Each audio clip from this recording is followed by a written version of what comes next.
नमस्कार. गुरुर्ब्रह्मा गुरुर्विष्णू गुरुर्देवो महेश्वरः. गुरु साक्षात परब्रह्म तस्मै श्री गुरवे नमः. सद्गुरु दत्तात्रेय भगवान की जय. त्र्यंबकेश्वर महाराज की जय. संत श्रेष्ठ सद्गुरु निवृत्तीनाथ महाराज की जय. गंगा गोदावरी माता की जय. आज आपण गुरुचरित्र शृंखलेमधील 17वा अध्याय या ठिकाणी बघणार आहोत. मागच्या 16व्या अध्यायामध्ये आपण नृसिंह सरस्वती महाराज कशा प्रकारे भुवनेश्वरी देवीच्या सान्निध्य असलेल्या कृष्णावेणी संगमाच्या ठिकाणी औदुंबर वृक्षापाशी राहायला गेले इथपर्यंतचा अध्याय आपण या ठिकाणी बघितलेला आहे. आता त्याच्या पुढील अध्यायाची सुरुवात करताना आपण 17वा अध्याय या ठिकाणी बघणार आहोत. या 17व्या अध्यायामध्ये आपल्याला सिद्धांनी नामधारकांनी सिद्धांना पुन्हा एकदा प्रश्न विचारला की या ठिकाणी गेल्यावरती सद्गुरु महिमा कशा प्रकारे घटित झाला, सद्गुरूंचा महिमा कशा प्रकारे लोकांना कळाला, सद्गुरु तिथे गेले तर मग ते पहिले कोणाला भेटले, असे विविध प्रश्न नामधारकांनी सिद्धांना विचारले. आणि त्या प्रश्नांची उत्तर देताना सिद्ध महाराजांनी नामधारकांशी संवाद साधायला सुरुवात केली. श्री गणेशाय नमः. ऐक शिष्या नामकरणी तू भक्त शिखामणी, तुझी भक्ती गुरुचरणी लीन होय निर्धारे. पर्जन्य होता पुढारा जैसा येतो शीतळवारा. सद्गुरु कृपा दैन्यहरा ऐक श्री गुरुचरित्र. आणि मग सिद्धांनी नामधारकांना सांगायला सुरुवात केली की कृष्णावेणी तटकावर भुवनेश्वरी देवीच्या पश्चिमेस असलेल्या औदुंबर वृक्षाच्या खाली श्री गुरु राहिले. त्यांनी तिथे वास केला. राहिले श्री गुरु परियेसा. आणि तिथे ते कसे राहिले तर तिथे ते गौप्य रूपाने राहिले. तिथे त्यांनी फार त्यांचं स्वरूप कोणाला प्रकट केलं नाही, अगोचर राहिले. कोणाच्या दृष्टीस ते पडले नाही, कोणालाही ते तिथे आहेत असं त्यांनी फार दाखवलं नाही. सामान्यपणे डोबळ मानाने अगदी गेल्या ते दिसतील असं दर्शन काही त्यांनी तिथे ठेवलं नाही. ते गौप्य रूपाने तिथे राहिले. पण ह्या गौप्य रूपाने राहताना त्यांनी काय केलं तर अनुष्ठान धुरंधरू, खूप मोठं असं अनुष्ठान त्या ठिकाणी त्यांनी केलं. अष्टयोगयुक्त असं अनुष्ठान केलं. आणि त्यानंतर अनुष्ठान केल्यानंतर चातुर्मास 4 महिने त्यांनी हे अनुष्ठान तिथे केलं. ते करण्यासाठीच ते तिथे गेले होते. सिद्ध स्थान असे गहन, ते अतिशय उत्तम असं स्थान आहे जे कृष्णावेणीचा जो तट आहे ते अतिशय उत्तम असं स्थान आहे. आणि त्या स्थानावर सद्गुरु गेले, ते तिथे राहिले, त्यांनी तिथे वास केला. ऐकून सिद्धांचे वचन असं सिद्धांनी सांगितलं. आणि नामधारकाला प्रश्न पडला की तिथे त्यांनी वास केला तर मग ते सद्गुरु आहेत, मग त्यांनी तिथे वास का केला, त्यांनी तिथे अनुष्ठान का केलं, सद्गुरूंना अनुष्ठान करण्याची आता काय आवश्यकता, असा एक सामान्य माणसाच्या मनात पडणारा प्रश्न तिथे नामधारकांना पडला. आणि त्यांनी सिद्धांना विचारलं की सद्गुरूंना असं करण्याची आवश्यकता काय. आणि त्यांना तुम्ही म्हणता सिद्ध महाराज की अनुष्ठानाच्या काळात त्यांनी भिक्षा मागून भोजन केलं. गौप्य रूपाने ते भिक्षा मागत फिरले. त्यांनी आपलं रूप प्रकट केलं नाही, पण ते भिक्षा मागण्यासाठी साध्या रूपामध्ये तिथे गेले आणि त्यांनी भिक्षा गोळा केली. मग हे भिक्षा मागण्यात त्यांना काय आनंद वाटतो, भिक्षा मागून खाण्यात त्यांना काय आनंद वाटतो, आणि हे अनुष्ठान कशासाठी, असा प्रश्न नामधारकांनी सिद्धांना विचारला. त्यावर सिद्ध नामधारकांना सांगतायत भिक्षा मागणे ऐक शिष्या नामधारका, भिक्षा मागणे पिनाका. शंकर सुद्धा भिक्षा मागून खातात असं नामधारकांना सिद्ध सांगतायत. पिनाक सांगे नायका दत्ता, सानिक सांगे नायका दत्तात्रेय गुरुमूर्ती दत्त भगवंत स्वतः, ज्यांचा अवतार नृसिंह सरस्वती महाराज आहे, दत्तावतारी येत आहे, पण जे स्वतः दत्त भगवंत आहे ते सुद्धा भिक्षा मागून खातात. ते भिक्षा मागण्यासाठीच दारामध्ये आलेले होते. आणि तेव्हाच त्यांनी नृसिंह सरस्वती म्हणजे हा मुलगा तुम्हाला अशा प्रकारे होईल, हा पुढे जाऊन गुरु होईल, असा आशीर्वाद त्यांच्या आईला दिला होता. ते दत्त भगवंत सुद्धा भिक्षा मागूनच अन्न भोजन करतात. कारण भिक्षा मागून खाणं म्हणजे काय तर सिद्ध सांगतायत की भिक्षा ते का मागतात तर वेगवेगळ्या प्रकारे ते तिथे हिंडून वेगवेगळ्या जणांशी संपर्क साधतात. कोणाचं काय दैन्य आहे ते त्या भिक्षेच्या माध्यमातून ते बघत असतात आणि त्या दैन्याचा परिहार करणारे हे सद्गुरू आहेत.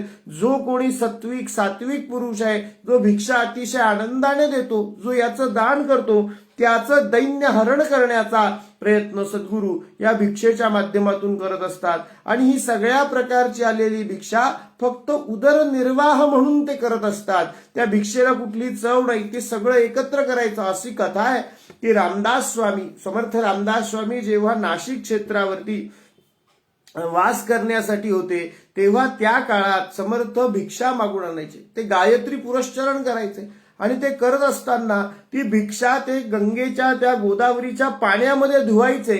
त्याच्यातली सगळं रस निघून जायचा. राहिलेली भिक्षा ते एकत्र करायचे आणि मग ते त्याचं ग्रहण करायचे. कारण हा रस हा जिभेचा मोह आहे आणि ते अन्न हा उदरनिर्वाह आहे. तर ते अन्न खाल्लं पाहिजे. जिभेलाही कुठल्याही प्रकारचा मोह, संतांच्या जिभेला सुद्धा कुठलाही मोह असता कामा नये. हा उदरनिर्वाह आहे. हे उदरनिर्वाहासाठी शरीराची गरज म्हणून चाललेलं हे भोजन आहे. ती काही शरीराची रुची नाही म्हणून ही वेगवेगळ्या चवीची भिक्षा गोळा करायची. त्या अन्नाला एकत्र करायचं आणि ते खायचं. जेवढं गरज आहे तेवढ्याच घरांमध्ये भिक्षा मागायची आणि पुढे निघून जायचं. याच क्रमाने हाच जो क्रम आहे तो सद्गुरूंचा सुद्धा आहे. ते भिक्षा मागणे अतिहर्ष. त्यांना भिक्षा मागून खाल्लेलं, भिक्षेत मिळालेलं अन्न खायला फार आवडतं.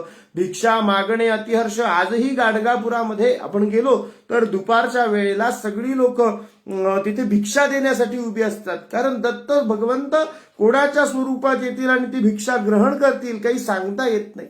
आपल्याकडून भगवंतांनी भिक्षा घेतली म्हणजे आपलं सगळं दैन्य ते हरण करणार आहेत. त्या भिक्षेच्या माध्यमातून सगळं दैन्य ते घेऊन टाकणार आहे आणि सगळ्या शुभाचा आशीर्वाद आपल्यावरती देणार आहे. म्हणून ही भिक्षा मागणे अतिहर्ष. भिक्षा मागणं त्यांना फार आवडतं. आणि अनुष्ठान का केलं तर दत्त सिद्ध नामधारकांना सांगतात की जसे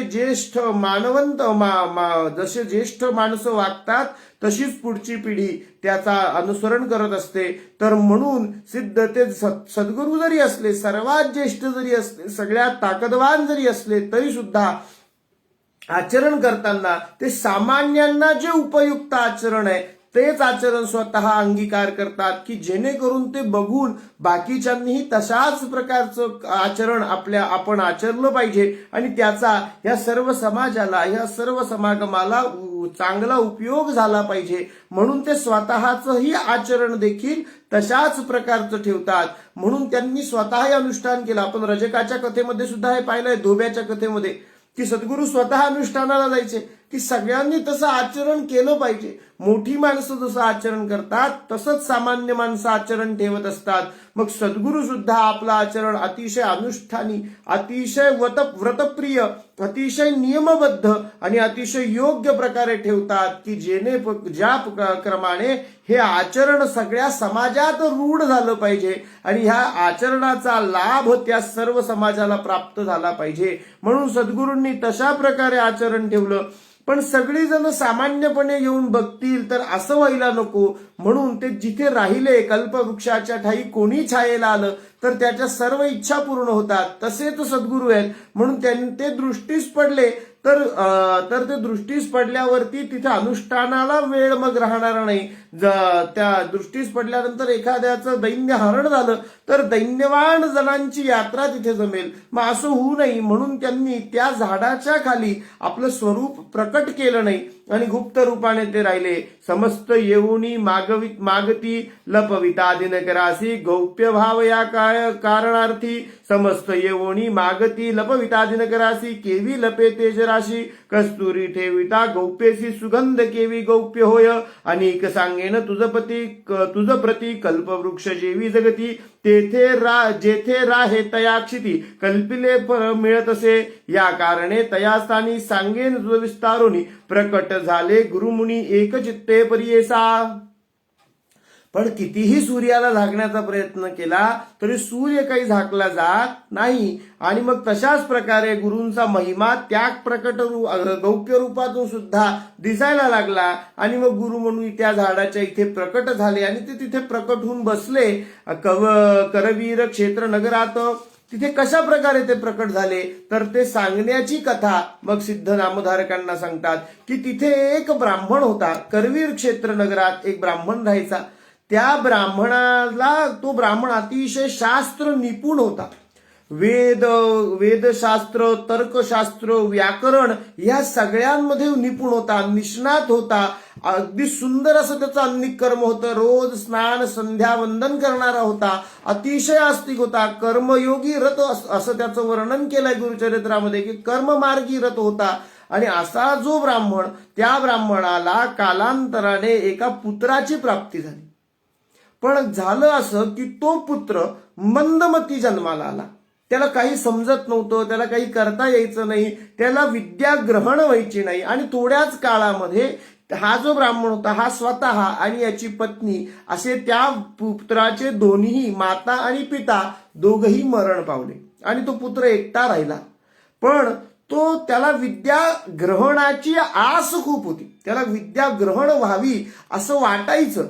त्यांनी वडिलांकडून ऐकलेलं होतं. त्याचे वडील विद्वान होते आणि वडिलांनी त्याला सांगितलेलं होतं की वडिलांकडून त्यांनी ऐकलेलं होतं. वडील व्याकरण जाणते होते. वडिलांनी त्याला सांगितलेलं असणार. त्याचं जे वर्णन आलंय, वडिलांनी काय सांगितलं याचं वर्णन आलेलं नाही, पण तो कशा प्रकारे विद्या ग्रहण करण्याचा प्रयत्न करतोय याचं जे वर्णन आलंय त्यानुसार त्या वडिलांनी त्या मुलाला सांगितलेलं असणार की विद्वत्वंच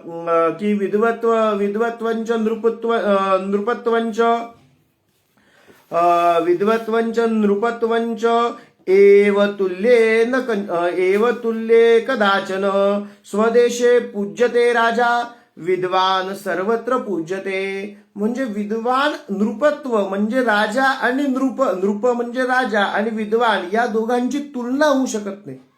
असं का बरं तर त्यांनी सांगितलं, असं एक संस्कृत सुभाषित आहे. या सुभाषितानुसार विद्वान आणि राजा यांची तुलना होऊ शकत नाही. कारण राजा हा त्याच्या नगरामध्ये श्रेष्ठ आहे.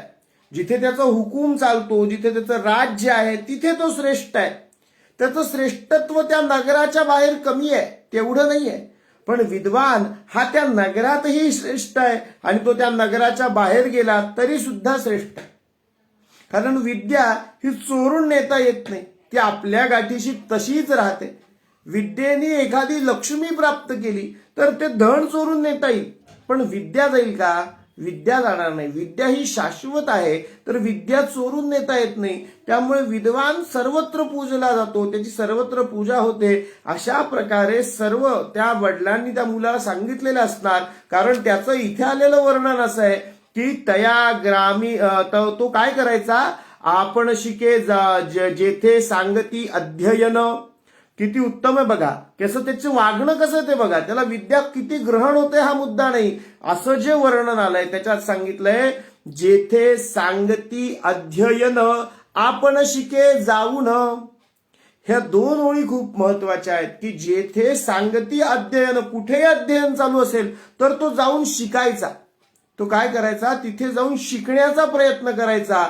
जेथे सांगती अध्ययन आपण शिके जाऊन. पण त्याची मती कमी असल्यामुळे काय व्हायचं, तावण मात्र शिकता जाणं सवेची विस्मृती हो दे त्यासी. थोडंसं शिकलं की त्याला विस्मृती होऊन जायची, ते परत आठवायचं नाही. पण तो शिकायचा प्रयत्न मात्र सोडायचा नाही, तो शिकायचा प्रयत्न मात्र नेहमी करत राहायचा. पण काय झालं की लोकांनी हे बघितलं, थोडे दिवस बघितलं आणि बघितल्यानंतर गावातल्या काही लोकांनी, त्या करवीर क्षेत्रातल्या काही नगरातील लोकांनी त्या मुलाची चेष्टा करायला सुरुवात केली. त्यांनी त्याला सांगायला सुरुवात केली की तू कसा असा तुझ्या वडिलांच्या पोटी जन्माला आलास. तया ग्रामीचे द्विजजन निंदा करीती आपण विप्रकुळी जन्मून विद्या न ये तुझ लागी. तुझा पिता ज्ञानवंत वेदशास्त्र अभिज्ञात तया पोटी कैसा सुत उपजलासी दगडापरी. अरे तू कसा दगडासारखा जन्माला आलास? तुझे वडील असे अगदी ज्ञानवंत, हुशार, वेद, व्याकरण, शास्त्र सगळं जाणणारे आणि त्यांच्या पोटी तू असा जन्माला यावास. तू त्यांच्याकडून कुठलेही गुण घेतले नाहीस आणि तुझे आई वडील सुद्धा तुझ्या मृत्यूनंतर काही काळाने गेलेस. अरे किती अभागी आहेस तू. असं विचित्रपणे त्याच्याशी बोलायला तिथल्या काही लोकांनी सुरुवात केली. प्रकृती आहे, जितके व्यक्ती तितक्या प्रकृती, वेगवेगळ्या स्वभावाच्या व्यक्ती असतात. त्यांना त्याचे प्रयत्न जाणवले नाहीत. तो किती प्रयत्न करतोय याचा अप्रूप वाटलं नाही, त्याला येत नाही याच्या बाबतीत मात्र त्यांनी त्याची निंदा करायला सुरुवात केली. आणि त्यांनी काय सांगितलं तर त्याला अतिशय भीषण शब्दात निंदा केली की तू पोटाला दगड बांध आणि विहिरीत उडी मार, म्हणजे तू विहिरीच्या तळाशी निघून जाशील आणि परत वर येणार नाही. अतिशय विचित्रपणाने त्याची निंदा करायला सुरुवात केली. त्याच्या प्रयत्नांची स्तुती तर केली नाहीच, परंतु त्याला न येण्याच्या कारणाने त्याची निंदा अतिशय विचित्रपणाने करायला सुरुवात केली. आणि त्यांनी सांगायला त्याला स्वतःला मनातून असं वाटायला लागलं की आपण विद्या घेत नाही. ज्यासी असे विद्या एक तोची मनुष्या माझी अधिक, जैसा चिंतामणी देख तैसी विद्या परियेसा. आणि त्याला वेगवेगळं त्याला वाटायला लागलं की अरे ज्याला विद्या येते तो सगळीकडे श्रेष्ठ आहे. माझं श्रेष्ठत्व आता मी श्रेष्ठ नाही, मला कोणीही मान सन्मान काही मिळणार नाही. मी खरंच माझ्या कुळाचा नाश केलेला आहे. पण इथे या गुरुचरित्रामध्ये विद्येच्या बाबतीत मात्र जे लिहिलेलं आहे ते आपण खरंच ऐकण्यासारखं आहे आणि लक्षात ठेवण्यासारखं आहे. त्यांच्या मुखातून आलेली ही माहिती आहे की तुला विद्या येत नाही म्हणून असं, पण ही माहिती खरी आहे. त्यांनी ती निंदेच्या स्वरात सांगितली म्हणून सोडून द्या, पण ही जी विद्येच्या बाबतीतलं वर्णन आलंय की विद्या म्हणजे कशी आहे ते वर्णन अतिशय सुंदर आहे. विद्येचं वर्णन असं आलेलं आहे, एखाद्या समयी विदेशासी जाय नर विद्याभ्यासी. जे मी तुम्हाला संस्कृत भाषेत सांगितलं तसंच आहे की आपला देश सोडून दुसऱ्या देशात विदेशात जेव्हा एखादा नर जातो तिथे राजाला तिथे किंमत नाही आहे, पण विद्वानाला मात्र तिथेही किंमत आहे. तो देश त्याच्या स्वदेशासारखा होऊन जातो. एखाद्या समयी विदेशासी जाय नर विद्याभ्यासी पूजा करीती त्यासी विदेश होय स्वदेश. श्रेष्ठ असेल वय थोर विद्या नाही अपूज्य नर. नुसतं वय वाढलं आणि कुठलीही विद्या नाही असा माणूस सुद्धा अपूज्य होऊन जातो, पण विद्या मात्र अल्पवयात सुद्धा तुम्हाला श्रेष्ठ बनवू शकते. अश्रेष्ठ असेल एखादा, जर कोणी अश्रेष्ठ असेल, कोणी काही कारणाने त्याला अश्रेष्ठ मानलेलं असेल, त्याला श्रेष्ठ जण मानत नसतील, तर त्यांनी जर विद्येचा संग केला, विद्या ग्रहण केली, तो विद्यावान झाला तर तोही श्रेष्ठत्वाला प्राप्त होऊ शकतो. त्यासी नाही सहोदर. इथे अतिशय सुंदर उदाहरण दिलंय. ज्यासी नाही सहोदर म्हणजे त्याला भाऊ नाही, त्याच्यासाठी विद्या ही भावासारखी आहे. ज्यासी नाही सहोदर तयासी विद्या भ्रातर. सकळा वंद होय नर विद्या गुण ऐसा असे. विद्येचा गुणच असा आहे की तो माणूस सगळ्या ठिकाणी वंदनीय होतो, तो सगळ्या ठिकाणी श्रेष्ठ होतो, तो सगळ्या ठिकाणी अतिशय प्रिय होतो. जयासी असे विद्या बहुत तोची होय ज्ञानवंत. त्याची या देही दैवत पूजा घेई सकळांपासी. भगवंत सुद्धा त्याच्या हृदयात वास करतात की जो विद्यावान आहे, विनयशील आहे पण विद्यावान आहे. नुसती ती विद्या अविद्या सुद्धा होऊ शकते जर त्या विद्येचा वापर आपण योग्य कामासाठी करत नसू तर ती अविद्या आहे. अविद्येच्या बाबतीतलं बोलणं इथे चालू नाही. इथे इथे बोलणं इथे जी सगळ्या उपमा आहेत ह्या विद्यावान माणसासाठी आहे. जो विद्यावान आहे, जो अतिशय हुशार आहे आणि विनयपूर्ण आहे, अशा माणसासाठी या ठिकाणचं ह्या उपमा सगळ्या चाललेल्या आहेत. दयासी असे विद्या बहुत तोची होय ज्ञानवंत. त्याची या देही दैवत पूजा घेई सकळांसी. पूजा घेई सकळांपासी. एखादे समयी राजाधिपतीसी समस्त वंदिती परियेसी. राजा ही आपण अतिहर्षी विद्यावंत पूजित असे. सगळे राजाचं वंदन करतात आणि राजा विद्यावान माणसांचं पूजन करतो. ज्याचे घरी नाही धन त्याची विद्या असे धन. ज्याच्याकडे पैसे नाही त्याला विद्या ही धनासारखी आहे. विद्या शिकावयाचे कारण हेच असे जाण पहा. म्हणून इथे सांगण्याचा सिद्धांनी हे जी माहिती सांगितली आहे याच्यानुसार सांगितलंय की माणसाने विद्यावान होण्याचा प्रयत्न करावा. वेगवेगळ्या आपल्या आपल्या क्षेत्रात प्रावीण्यवान होण्याचा प्रयत्न करावा. त्या क्षेत्राची सगळी माहिती घेण्याचा प्रयत्न करावा. ज्या क्षेत्रातला जो मनुष्य प्रावीण्यवान होतो तो त्या राष्ट्राच्या रत्नासारखा असतो. तो राष्ट्रसेवाच करत असतो. क्षेत्रात प्रावीण्यवान असलेली व्यक्ती ही एक प्रकारे राष्ट्रसेवाच करत असते. आणि मग हे प्रावीण्य मिळवण्याचा प्रयत्न करावा, विद्यावान होण्याचा प्रयत्न करावा. राष्ट्राचे युवक विद्यावान असतील तर त्या राष्ट्राचं भविष्य अतिशय उत्तम आहे. ते राष्ट्र सगळ्या क्षेत्रांमध्ये प्रगती करतं. म्हणून विद्यावान व्हायचा प्रयत्न करावा असं या ठिकाणी सांगण्याचा उद्देश आहे. आणि ही अतिशय सुंदर माहिती विद्येच्या बाबतीत या ठिकाणी आली आहे. पण ही माहितीच्या माध्यमातून हे सगळं तू करू शकत नाहीस अशा प्रकारे त्या माणसांनी त्या मुलाला हिणवलं. त्या ब्राह्मण कुमाराला त्या मुलाला हिणवलं. आणि हिणवल्यानंतर तो मात्र अतिशय खचित झाला. त्याच्या मनामध्ये अतिशय अपराधीपणाची भावना निर्माण झाली की मी खरंच दगडासारखा जन्माला आलेलो आहे. माझ्या वडिलांची एवढी कीर्ती, तसं मी काहीही वागू शकत नाही, मला काहीही करता येत नाही, मला लक्षात राहत नाही, मी विसरून जातो, माझा जन्म अतिशय वाईट आहे. आणि तो मनात विचार करायला लागला. त्याला कोणीतरी सांगितलं जन्मांतरी पूर्वी आपण केले नाही विद्यादान, नये विद्या याची कारण काय करू म्हणत असे. तो म्हणतोय की मी कधीही मागच्या जन्मी विद्यादान केलं नसेल म्हणून मला ही विद्या येत नाही. कोणीतरी त्याला सांगितलं असेल असं असं आहे म्हणून तुला होत नाही, त्यांनी ते लक्षात ठेवलं. जन्मांतरी मी विद्यादान केलं नसेल म्हणून मला ही विद्या आता विद्या ग्रहण करता येत नाही. ऐसे आपण महादोषी, असा मी महादोषी मनुष्य आहे. हे तो सगळं नैराश्यातून बोलतोय. त्या माणसांच्या बोलण्याने तो अतिशय अपराधीपणाची भावना आपल्या मनामध्ये ठेवतोय. आणि ह्या नैराश्यामधून तो बोलतोय की असा मी महादोषी मनुष्य आहे. जरी असेल उपाय असी उद्धरावे जी कृपेसी, निरोपावे दातारा परसो निया सकळ ब्राह्मण सांगती तयासी हासोन. तो सगळ्यांना म्हणाला की बघ काही उपाय आहे का, तुम्ही म्हणताय ते मला येत नाही, मला मान्य आहे की मला हे येत नाही. पण बघा मागच्याही कथेमध्ये मूढ मुलाची कथा सांगताना त्याला सद्गुरू समजतात असं सद्गुरूंनी सांगितलं. म्हणजे याच्यात मूढ कोण आहे हा प्रश्न आहे. तो किती नम्र आहे की तुम्ही मला मूर्ख म्हणताय ते ठीक आहे पण मला तुम्ही शिकवा.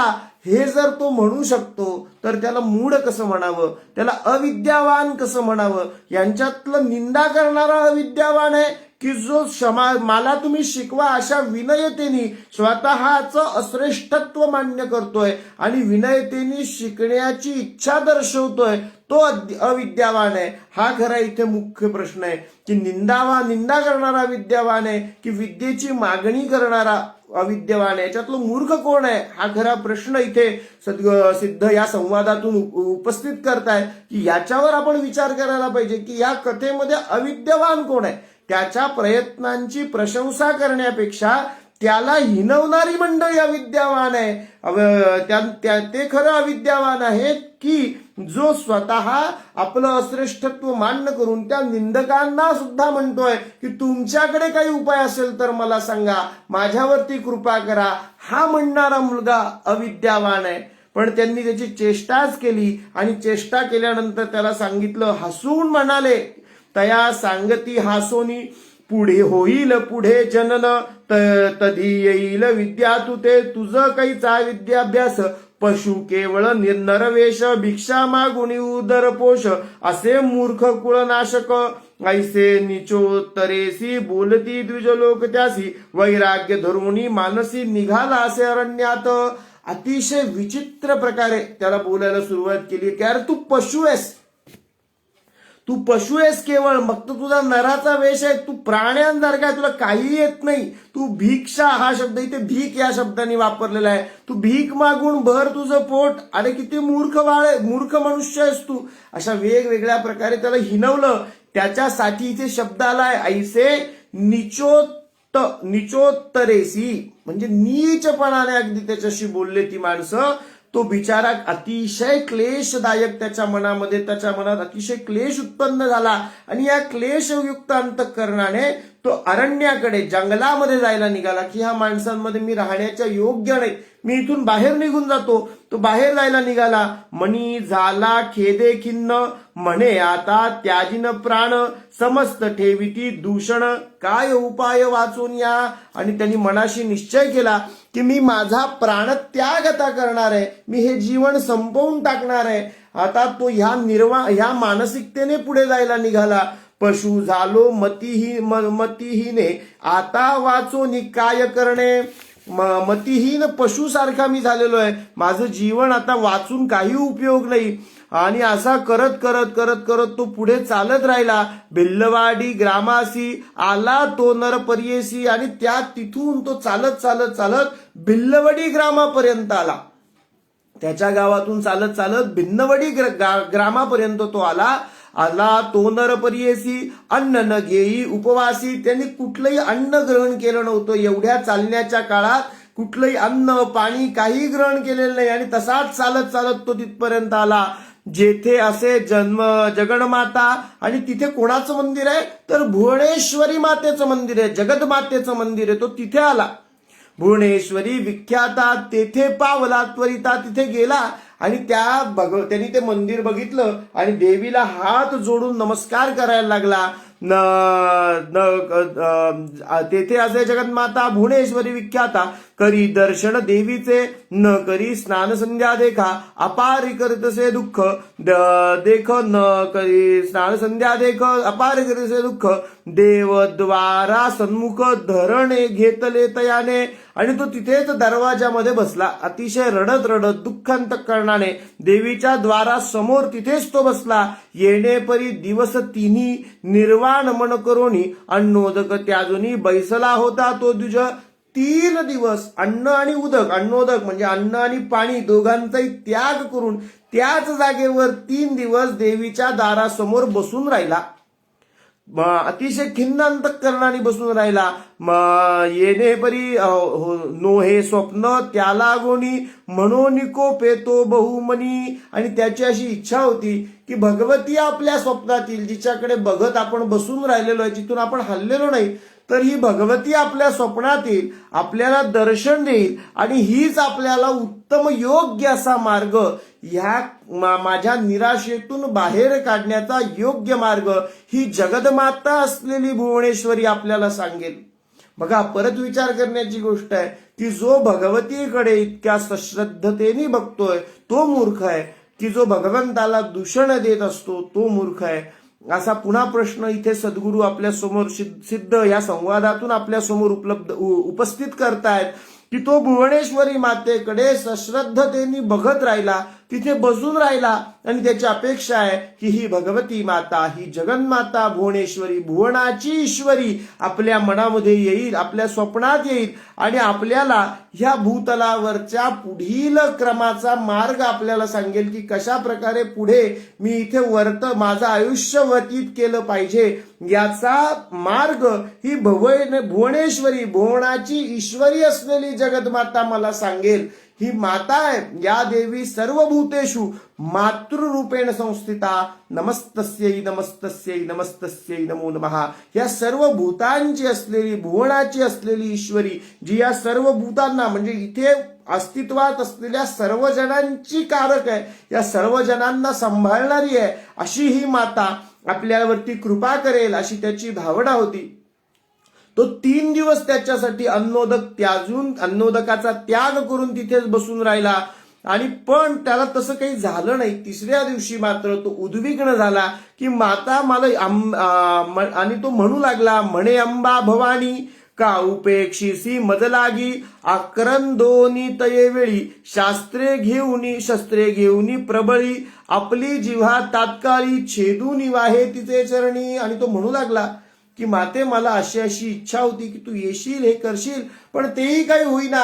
म्हणजे प्राणत्याग हाच उत्तम मार्ग आहे. आता या जिव्हेवरती सरस्वतीचा वास नाही, या जिव्हेवर भगवती तुझा वास नाही, मला विद्या ग्रहण होत नाही, माझ्या मुखातून मंत्रोच्चार होत नाही, मी माझ्या कुळाला बट्टा लावलेला आहे, ही सगळी भावना त्याच्या मनात त्या क्षणामध्ये अतिशय दृढ झाली आणि त्यांनी तिथे जवळ पडलेले एखादं काहीतरी टोकदार अणकुचीदार असं हत्यार उचललं आणि आपली जीभ अशी बाहेर काढली, कापून टाकली आणि ती देवीच्या चरणांवरती ठेवली. जिव्हा वाहुणी अंबेसी मागुती म्हणे पदियेसी, आणि जिव्हा कापून टाकली आणि मनातल्या मनात म्हणाला, आता जिव्हा कापल्यावर बोलता तर येणार नाही, तो म्हणायला लागला की मनातल्या मनात तो असं म्हणतोय, जरी तू मज उपेक्षिसी वाहीन स्थिर तुझे चरणी, आणि तू माझी अशीच उपेक्षा चालू ठेवली तर भगवती आई मी तुझ्या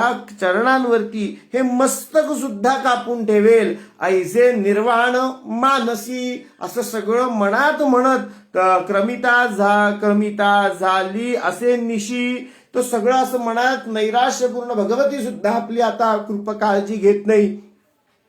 ही आपली माता तर मृत झाली, आपले पिताही मृत झाले, पण माझे माता पिता असलेली ही भगवती ही सुद्धा माझी काळजी घेत नाही, अशी त्याच्या मनाची नैराश्यपूर्ण भावना असताना हळूहळू संध्याकाळ रात्र झाली. क्रमिता झाली असे निशी, रात्र झाली.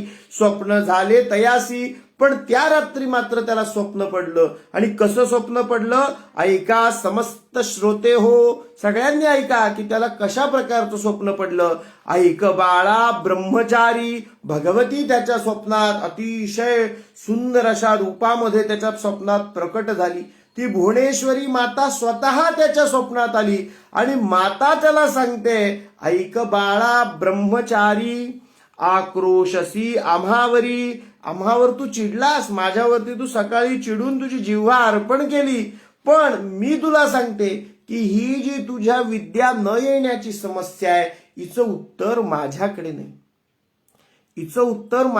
आई सुद्धा कधी कधी आपल्याला समजावून सांगते की नाही. आपण आईवरती चिडतो, अतिशय चिडून आईला सांगतो की तू हे करत नाहीस. मी कधीच तुला म्हणतोय मला ही वस्तू आणून दे, तू आणून देत नाही. आणि मग आई आपल्याला समजावून शांत करून सांगते की याचं उत्तर माझ्याकडे नाही. याचं उत्तर हे पाहिजे असेल तर तुला स्वामींना म्हणजे वडिलांना हे सांगावं लागेल. या त्रिभुवनाचे स्वामी तुला उत्तर देऊ शकतील. मी त्रिभुवनाची स्वामिनी आहे, माझ्याकडे हे उत्तर नाही. हे उत्तर जर तुला, हा प्रश्न तुला सोडवायचा असेल तर त्रिभुवनाचे जे स्वामी ते तुला याच्यातलं उत्तर देऊ शकतील. म्हणून मातेने त्याला सांगितलं की असे कृष्णा पश्चिम तिरी तरित त्वरित जाय तये स्थानी औदुंबराचे वृक्षस्थळी असे तापसी महाबळी अवतार पुरुष चंद्रमौळी तुवा वांछा पुरविल. तुझी ही कामना पूर्ण करण्यासाठी तू कुठे जा तर या नदीच्या पश्चिम तीरावरती, कृष्णा नदीच्या पश्चिम तीरावर औदुंब वृक्षाच्या खाली एक तापसी अतिशय महाबळी असा शब्द आलाय, बलवान असलेला, ह्या त्रिगुणावर सत्ता असलेला, त्रिकाळावर सत्ता असलेला, त्रिजन्माचा उद्धार करण्याचं सामर्थ्य असलेला, या त्रिभुवनाचा जो दातार आहे, त्रिभुवनात काहीही देण्याची क्षमता असलेला असा जो दातार आहे, असा जो महाबळी आहे, तो कुठे वास करतोय तर हा तपस्वी रूपामध्ये ह्याच भुवने माझ्या मंदिराच्या पश्चिम तटावरती असलेल्या, या कृष्णा नदीच्या पश्चिम तटावर असलेल्या औदुंबर वृक्षाच्या खाली वास करतोय. तू तिथे त्वरित जा, तो तुझी सगळी इच्छा पूर्ण करेल. आणि असं स्वप्न त्याला पडलं. तो खडबडून उठला, जागा झाला आणि त्यांनी बघितलं की अरे समोर तो कोणी नाही. माता स्वप्नात येऊन सांगून गेली, ऐसे स्वप्न तयासी झाले अभिनव परियेसी जागृत होता तक्षणेसी निघाला तेथून ब्राह्मण. आणि तो लगेच बघायला निघाला की अरे हे पडलेलं स्वप्न सत्य आहे का. खरंच त्या पश्चिम तटावरती औदुंबर वृक्षाच्या खाली कोणी तापसी ब्रह्मचारी संन्यस्त वेश धारण असलेला मुनी बसलेला आहे का. असे कोणी मुनीवर तिथे आहेत का. आपण जाऊन लगेच बघितलं पाहिजे. तो तक्षणी निघाला विप्रत्वरित पळत गेला प्रवाहात आणि पळत जाऊन त्या कृष्णेच्या प्रवाहात त्यांनी उडी मारली. प्रवाहात सादर लक्ष प्रवाहात पळत गेला प्रवाहात सादर लक्षिताची तेथ देखता झाला श्री गुरुसी. आणि तो तिथे गेला प्रवाहात, त्यांनी उडी मारली आणि त्यांनी बघितलं त्या पश्चिम तटावर तो पोहोचला. आणि पोहोचल्यावर त्यांनी समोर बघितलं पश्चिम तटावरच्या औदुंबर वृक्षाखाली, औदुंबराच्या खाली खरंच एक तापसी मुनिवेश धारण केलेले सद्गुरू तिथे बसलेले आहेत. त्यांनी बघितलं, सादर आदरपूर्वक त्यांनी त्यांना नमस्कार केला, हात जोडून नमस्कार केला, चरणांवरी ठेवून या माथा, त्यांच्या चरणांवर डोकं ठेवलं आणि त्यांना नमस्कार करा. श्री गुरुमूर्ती संतोषोनी, त्याला ज्या प्रकारे जमलं तशा प्रकारे मनातल्या मनात त्यांनी तिथे स्तोत्र पठन केलं. श्री गुरुमूर्तींना संतोष वाटला. आश्वासित तयेवेळी श्री गुरुमूर्ती संतोषोनी माथा हस्त ठेवती, ज्ञान झाले तया प्रती. संवाद सुद्धा नाही, कुठलाच संवाद सद्गुरूंशी नाही. मातेने येऊन सांगितलं, मातेने येऊन सांगितलं, हा फक्त तिथे गेला, गेल्या गेल्या सद्गुरूंनी ओळखलं की हे भुवनेश्वरी मातेरी यांना पाठवलेलं आहे. सद्गुरूंनी त्याच्या मस्त्याने हात फक्त डोकं ठेवलं, भावनावश झाला है ना. देव भावाचा भुकेला आहे, अतिशय भावना विवश झाला. सद्गुरूंच्या माथा डोकं ठेवलं, येईल तसं जी विद्या काय ग्रहण झाली असेल त्या प्रकाराने येईल तसं स्तोत्र आपल्या मनातल्या मनात म्हटलं आणि सद्गुरूंच्या डोक्या पायावर डोकं ठेवलं. सद्गुरूंनी वरद हस्त ठेवला. आणि जसं आपण मागील कथेमध्ये सुद्धा बघितलं, धौम्य मुनींनी शिष्यांवरती प्रसन्नतेने ठेवलेल्या हस्तानी सगळी विद्या त्यांना प्राप्त झाली. तशाच प्रकारे सद्गुरूंनी ठेवलेला वरदहस्त आणि त्या ब्राह्मणाला सगळ्या प्रकारची विद्या प्राप्त झाली. तो अतिशय हुशार झाला, तो अतिशय विद्यावान झाला. आणि काय गंमत झाली की त्या नुसत्या हस्ताने हात ठेवला म्हणून त्या ब्राह्मणाला जिव्हा सुद्धा प्राप्त झाली, त्याला जीभ आली तात्कालिक, जिव्हा आली तात्कालिक. ऐसा मानस सरोवरास वायास जाय परियेस. अखल तो दातार अखिल मही, त्यांनी विद्या तर दिलीच पण जिव्हा सुद्धा दिली, कारण तो त्रिगुणाचा स्वामी आहे. सगळे बदल करण्याचे अधिकार तो त्याच्याकडे राखून आहे. त्यांनी जिव्हा सुद्धा दिली. हा त्रिगुणाचा स्वामी आहे, हा सगळे बदल करू शकतो. मातेने तेच सांगितलं की तू त्यांच्याकडे जा. मातेच्या आदेशावरून तो सद्गुरूंकडे आला.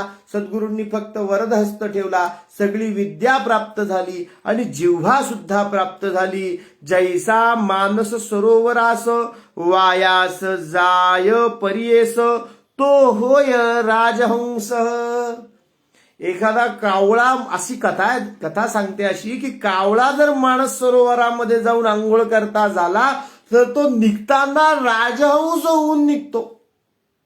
वायास म्हणजे कावळा, तो कसा तो गेला, तो आंघोळ करता झाला, त्याच्यात आंघोळ केली तर तो निघताना राजहंस होऊन निघतो. तशा प्रकारे ह्या निरबुद्ध ज्याला विद्या ग्रहण होत नाही अशा मुलाने सद्गुरूंच्या स्पर्शामध्ये मनापासून ह्या सद्गुरूंच्या अमृत सरोवरामध्ये स्नान केलं, थोडक्यात त्यांनी हात ठेवला म्हणजे, आणि त्याचा राजहंस झाला. तो अतिशय विद्यावान झाला, त्या कुळात श्रेष्ठ झाला. चिंतामणी संपर्केसी सुवर्णत्व येई लोहासी. चिंतामणीचा स्पर्श झाला, परिसाचा स्पर्श झाला की लोहाचं सुवर्ण होतं, तसं ह्या मुलाचं सुद्धा सुवर्ण झालं. मृत्तिका पडता जांबूनदासी सुवर्ण जेवी होयके ऐका. तैसे तया ब्राह्मणासी स्पर्श होता श्री गुरुचरणासी. आली सकळ विद्यातासी वेदशास्त्र तर्क भाष्य. अशा प्रकारे तो अतिशय विद्यावान झाला. यात सांगण्याचा मतितार्थ असा आहे, या अध्यायाचा मतितार्थ असा की आपली विद्या ग्रहणाची इच्छा असली पाहिजे. ती इच्छा आपण सोडता कामा नये. आपण तिच्यासाठी सदा प्रयत्नरत असलं पाहिजे. प्रारब्धाने आपल्याला सद्गुरु चरणांची प्राप्ती होईल आणि आपलाही राजहंस होईल. यांनी ही विद्या ग्रहणाची याच्यात विशेष काय आहे तर ही ज्ञानाची प्राप्ती होण्यामागे त्या मुलाची असलेली विद्या ग्रहणाची इच्छा ही अतिशय महत्वाची आहे. त्या योगे तो तिथे गेला. त्या योगे तो सद्गुरूंपर्यंत पोहोचला आणि म्हणून त्या सद्गुरूंनी त्याच्यावर कृपाशीर्वाद ठेवला. म्हणणारी लोक काहीही म्हणत असतात, त्याच्याकडे लक्ष देणं हे आपलं काम नाही. आपण विद्या ग्रहण करणं, विद्येचा ध्यास धरणं आणि तिच्यासाठी प्राप्तीचे प्रयत्न करणं हे महत्वाचं काम आहे. असं या अध्यायाच्या या अध्यायात असलेल्या नामधारक आणि सिद्धांच्या संवादाचा मतितार्थ आहे. आणि सद्गुरूंनी अशाच प्रकारे त्या मुलावरती, त्या कुमारावरती कृपा केली. सिद्ध म्हणे नामधारका गुरु महिमा असे, गुरु महिमा ऐकनिका जे जे स्थानी वास देका, तेथे महिमा ऐसे असे. म्हणून सरस्वती गंगाधर सांगे गुरुचरित्र विस्तार, ऐकता होय मनोहर सकळाभिष्टे साधती. आणि अशा प्रकारे विस्तारपूर्वक सरस्वती गंगा हे गुरुचरित्र सांगतायत, नामधारक हे गुरुचरित्र लिहितायत. आणि इतिश्री आणि अशाच प्रकारे हा गुरुचरित्रामधील सद्गुरूंच्या कृपा आशीर्वादाने संपन्न झालेला अध्याय विद्यावान त्या मूढ मुलाला विद्या आल्याने तो अतिशय विद्यावान होऊन या अध्यायाची समाप्ती होते. हा अध्याय आपण श्री गुरूंच्या चरणांवर अर्पण करू. इति श्री गुरुचरित्र परमकथा कल्पतरू नृसिंह सरस्वती उपाख्याने सिद्ध नामधारक संवादे द्विजोद्धरण नाम सप्तदशोऽध्यायः. श्री गुरुदत्तात्रेयार्पणमस्तु. हा अध्याय आपण सद्गुरूंच्या चरणावर अर्पण करू आणि आपण या ठिकाणी पुढील अध्यायाला म्हणजे 18व्या अध्यायाला सुरुवात करू. श्री गणेशाय नमः. जय जयाजी सिद्धमुनी तू तारक भावरणी, सुधार सामुचे श्रवणी पूर्ण केला दातारा. गुरुचरित्र कामधेनू ऐकता न धाय माझे म्हणू, कांक्षा होत असे अंतःकरणू कथामृत ऐकावया.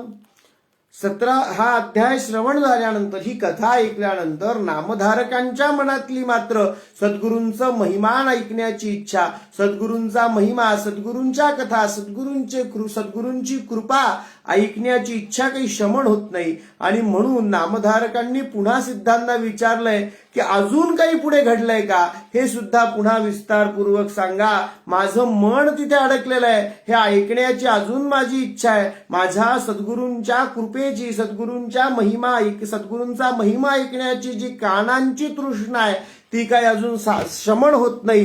तुम्ही अजून महिमा मला सिद्धमुनी सांगा, शिष्य वचन ऐकोणी. आणि असं नामधारकांनी सिद्धांना सांगितलं. सिद्ध संतोषले आणि त्यांनी पुढे महिमा सांगण्याला सुरुवात केली.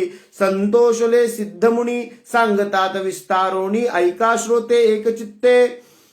ऐक शिष्य शिखामणी तुला सांगतो, तुझ करिता आमासी चेतन झाले पर्येसी, गुरुचरित्र अद्यंतेसी स्वर्ण दाहले अवधारा. आणि तिथून त्यांनी सांगायला सुरुवात केली की भिल्लवडी स्थान महिमा निरोपिले अनुपमा, पुढील चरित्र उत्तमा सांगे नाही का एक चित्ते. तुला आताच मी भिल्लवडी गावात झालेला महिमा सांगितला आणि त्याच्यानंतर पुढे आता मी तुला पुढचं चरित्र सांगतो. क्वचित काळ तये स्थानी गुरुरूप होते गौप्य होनी, प्रकट झाले म्हणून पुढे निघाले परियेसा. आणि तिथे ते गौप्य रूपात असताना नंतर प्रकट झाले म्हणून आता परत ते पुढच्या गावाला जायला निघाले. त्यांचं अनुष्ठान संपलं, ते पुढच्या गावाला जायला निघाले. वरुणा संगम असे ख्यात दक्षिण वाराणसी म्हणत, जिला दक्षिण वाराणसी म्हणतात अशी वरुणा संगम क्षेत्रावर श्री गुरु आले अवलोकित, भक्तानुग्रह करावया ते तिथे राहायला गेले. पुढे कृष्णा प्रवाहात श्री गुरु तीर्थे पावन करीत, पंचगंगा संगम ख्यात तेथे राहिले द्वादशाब्दे. आणि ते तिथून गेले. पंचगंगेचा तिथे संगम आहे, तिथे ते गेले आणि तिथे जाऊन ते राहिले. अनुपम तीर्थ मनोहर जैसे अविमुक्त काशीपुर, प्रयागा समान तीर्थ थोर म्हणून राहिले परियेसा. कुरवपूर ग्राम महागहन, कुठे राहिले? कुरवपूर क्षेत्रावरती राहिले. हे अतिशय सुंदर असं दत्तात्रेयांचं स्थान आहे. कुरवपूर ग्राम महागहन, कुरक्षेत्र तेची जाण, पंचगंगा कृष्णा संगम अतिउत्तम परियेसा. पंचगंगा कृष्णा यांचा तिथे अतिशय उत्तम संगम आहे. कुरुक्षेत्री जितके पुण्य त्याहुनी अधिक जाण, तीर्थे असती अगम्य म्हणून राहिले श्री गुरु. कुरुक्षेत्राच्यावरती जितकं पुण्य आहे त्यापेक्षाही जास्त पुण्य कुरवपूर क्षेत्रावर आहे असं तिथे सिद्ध नामधारकांना सांगतायत. पंचगंगा नदी तिरी प्रख्यात असे पुराणांतरी, पांचनामे आहेत थोरी सांगे नाही का एक चित्ते. पंचगंगाच्या नदीचा तीर पुराणामध्ये असं सांगितलंय की हा अतिशय उत्तम आहे.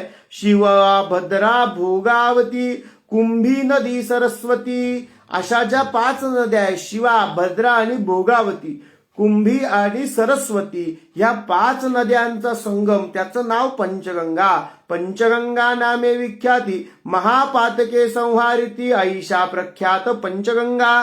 आल्या कृष्णेची या संघा, आणि तिथे त्या कृष्णेच्या बरोबर आल्या. अशा 5 नद्या या पंचगंगा कृष्णेच्या बरोबर आल्या. प्रयागाहुनी असे सांगा, प्रयागापेक्षा सुद्धा जास्त फळ इथे स्नान केल्याचं आहे.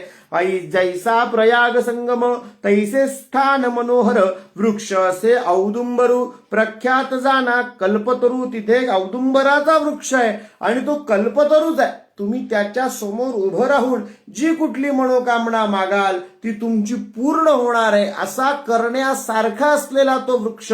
तोची जाणा कल्पतरू, देव असे अमरेश्वरू तया संगमी जाणपा. आणि तिथे अमरेश्वराचं मंदिर आहे. तिथे कोणाचं मंदिर आहे? अमरेश्वर महादेवाचं मंदिर आहे. जैसी वाराणसी पुरी, जशी वाराणसी क्षेत्र आहे पुरी गंगा भागीरथी तिरी, पंचगंगा नदी संगम थोरी, तत्समान असे परियेसा. जशी वाराणसी काशी आहे तसंच हे क्षेत्र आहे. अमरेश्वर सन्निधानी वसती 64 योगिनी. आणि त्या अमरेश्वराच्या सान्निध्याने तिथे 64 योगिनी वास करता. शक्ती तीर्थ निर्गुणी प्रख्यात असे हे परियेसा. ते शक्तीचं सुद्धा पीठ आहे. नुसतं शिवाचं पीठ आहे असं नाही, तर ते शक्तीचं सुद्धा पीठ आहे. निर्गुण रूपाने तिथे शक्तीचा सुद्धा वास आहे. 64 योगिनींचा वास आहे. अमरेश्वर लिंग बर्वे, आणि हे लिंग अतिशय सुंदर आहे. तयासी वंदोनी स्वभावे, पूजिता नरे अमर व्हावे. विश्वनाथ तोची जाणा, त्याचं नावच अमरेश्वर आहे. पूजिता नरे अमर व्हावे, त्याला पूजन, त्याचं पूजन मनोभावे केल्याने अमरत्व किंवा एखाद्या कुठल्याही आजारापासून मुक्तीच तिथे मिळू शकते. आजार बरा होऊ शकतो.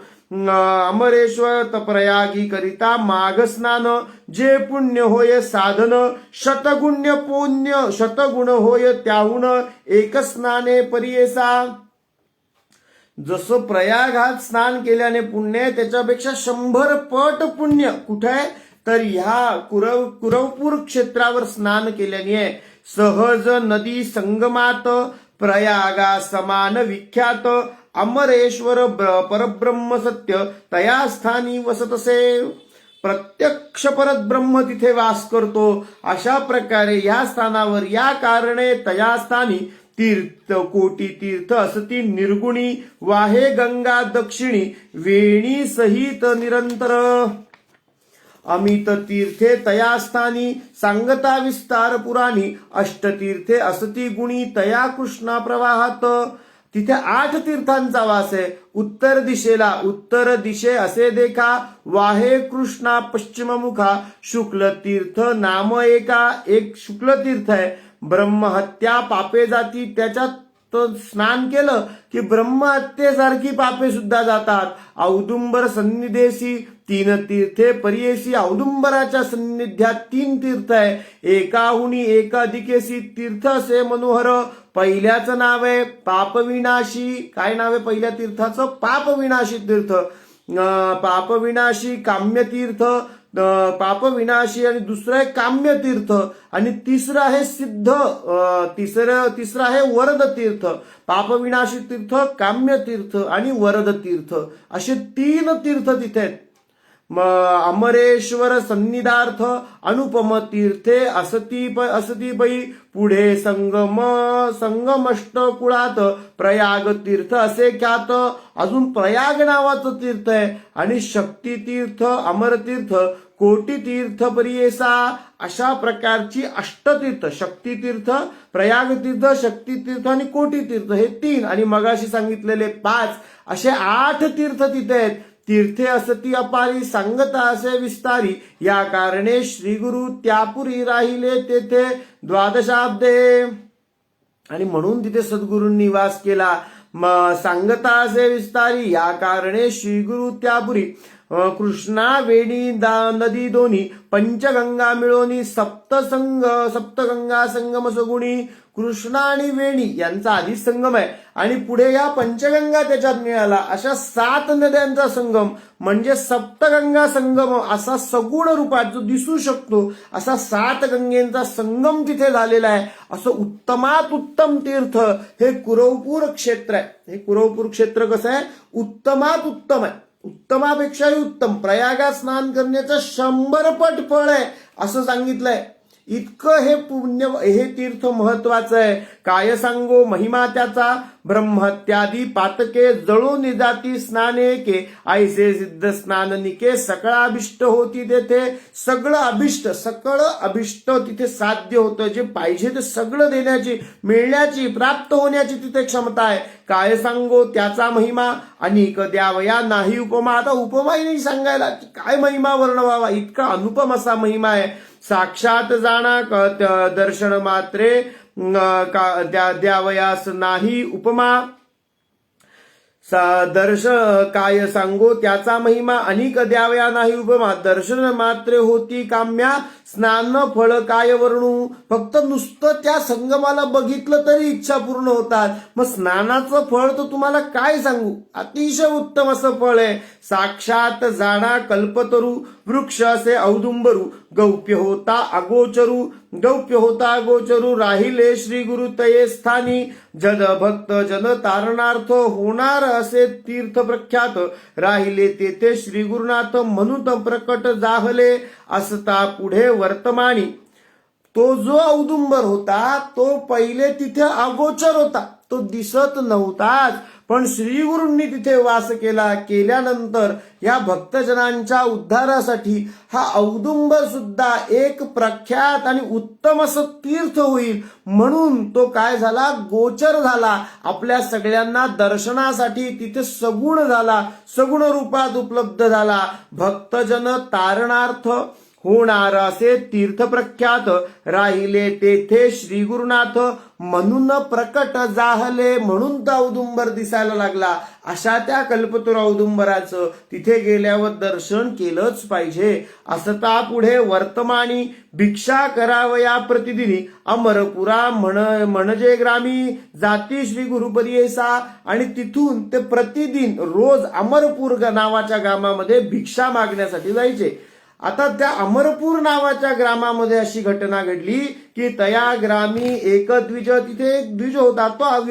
तोही अतिशय वेदाभ्यासक होता आणि त्याची पत्नी सुद्धा अतिशय प्रतिसेवा करणारी होती. सुशील असे ब्राह्मण शुष्क भिक्षा करी आपण कर्म मार्गे आचरण असे सात्विक निवृत्ती. तया विप्र मंदिरात घेवडावेल उन्नत. त्या ब्राह्मणाच्या घरामध्ये घेवड्याचा वेल होता. घेवड्याचा वेल तिथे उत्पन्न झालेला होता. त्याला शेंगा यायच्या. शेंगा निघती नित्य बहुत त्याने उदरपूर्ती करी. आणि तो त्याच शेंगा तोडायचा आणि त्याच्याने आपलं उदरभरण करायचा, पोटाची भूक भागवायचा. एखाद्या दिवशी तयासी चरू न मिळे परियसी, भात जर मिळालंच नाही तर त्या शेंगाच तो काय करायचा, शेंगा रांधोनी हर्षी दिवसक्रमी येणे परी शेंगा खाऊन भूक भागवायचा. आणि त्याचा दिनक्रम अशाच प्रकारे चाललेला होता. तो अतिशय दरिद्री होता पण विद्यावंत होता, सद्मार्गी होता. इतक्या काळामध्ये सुद्धा, दारिद्र्यतेच्या काळात सुद्धा त्यांनी सद्मार्ग सोडलेला नव्हता. तो कुणालाही त्रास देणारा नव्हता, लबाडी करणारा नव्हता, अतिशय सात्विक असा होता. ह्या काळात सुद्धा तो त्याचं सत्व राखून होता. तो कुठल्याही प्रकारे चोरी लबाडी करणारा नव्हता. याचक वृत्ती उदरभरी पंच महायज्ञ कुसरी अतिथी पूजा भक्तीने भक्तिपूर्वक श्री गुरुसी पूजा करी नेमासी घेवड्याच्या शेंगा परियेसी करी शाख नैवेद्य. त्या घेवड्याच्या शेंगांनीच तो काय करायचा, सद्गुरु भिक्षा मागायला आले की त्यांची पूजा करायचा, अतिथी आले म्हणून आदराने त्यांना हात जोडायचा आणि जे काही आहे त्या सगळ्या माध्यमातून तो काय करायचा, यथामिलित उपचार द्रव्य, जे जे काही त्याच्याकडे द्रव्य आहे त्याच्याने तो ती पूजा करायचा. मग त्या घेवड्याच्या शेंगांचा तो काय करायचा, नैवेद्य करायचा, शाख नैवेद्य तयार करायचा. वर्तिता श्री गुरु एके दिवशी तया विप्रमंदिरासी. त्या ब्राह्मणाच्या घरी एक दिवस श्री गुरु एक दिवस आले परत. ते नेहमी यायचे तसे एक दिवस आले. गेले आपण भिक्षेसी नेले विप्रे भक्तीने भिक्षा करून ब्राह्मणासी आश्वासिती अतिसंतोषी गेले तुझे दारिद्र्यदोष म्हणून निगती तये वेळी. आणि सद्गुरूंनी त्याला सांगितलं की तुझ्या या सात्विकतेने मी प्रसन्न आहे. आपण मागच्या अध्यायांपासून बघतोय की सद्गुरू कृपा करतात, अतिशय उत्तम अशी करतात, पण परीक्षेच्या काळात एखादा उत्तमोत्तम गुण ज्यांनी अजून अंगीकार करून ठेवलेला आहे, ज्यांनी मार्ग सोडलेला नाही, ज्यांनी लबाडी केलेली नाही, अशाच व्यक्तीवर सद्गुरू अमित अशी कृपा करतात. ते पहिले परीक्षा नक्की बघतात आणि सगळ्या कथांमध्ये परीक्षा बघितल्याशिवाय सद्गुरूंनी कृपा केलेली नाही. कृपा करण्याचं अमित सामर्थ्य आहे, पण ती कृपा घेण्याची पात्रता आपली आहे की नाही याची पडताळणी मात्र सद्गुरू निश्चितपणाने करतात. याच्याकडे सुद्धा ते गेले, माझ्याचकडे काही नाही, तुम्हाला काय देऊ, अशा भावनेने तो वागला नाही. घेवड्याच्या ज्या शेंगा होत्या त्यातून काही सुद्धा त्यांनी त्या सद्गुरूंना दिल्या आणि ह्या सगळ्या वागण्यातून सद्गुरू त्याच्यावर प्रसन्न झाले की बाबा तू कलीच्या फेऱ्यात आलेला नाहीस. आपल्याला आधीच पहिल्याच अध्यायामध्ये कलीचा महिमा सांगितलाय, आपल्याला कळालेला आहे की हा कली भ्रमित करतो. हा कली राग लोभ मोह माया मत्सर रोग षड्रिपुण्य आपल्याला ग्रस्त करतो आणि सत्व मार्गापासून पुण्य मार्गापासून आपल्याला लांब करतो. आणि मग मनुष्य त्याच्यासाठी असं नसतं तर मी हे केलंच नसतं असं कुठलं तरी कारण देत असतो. पण या कारण न देता सुद्धा जो मनुष्य ह्या सद्गुरूंच्या परीक्षेत जो कोणी त्यांचा बालक उत्तीर्ण झालेला आहे त्याच्यावरच सद्गुरूंनी अमित अशी कृपा केली आहे, जी कधी संपणार नाही अशी कृपा त्याच्यावर केली आहे. आणि तशाच प्रकाराने सद्गुरूंनी ह्या ब्राह्मणाची सुद्धा भिक्षेला जाऊन परीक्षा बघितली, त्याचा अतिथी सन्मान त्यांना आवडला, त्याची आपल्याकडे असलेल्या वस्तूतून देण्याची दातृत्व वृत्ती आवडली.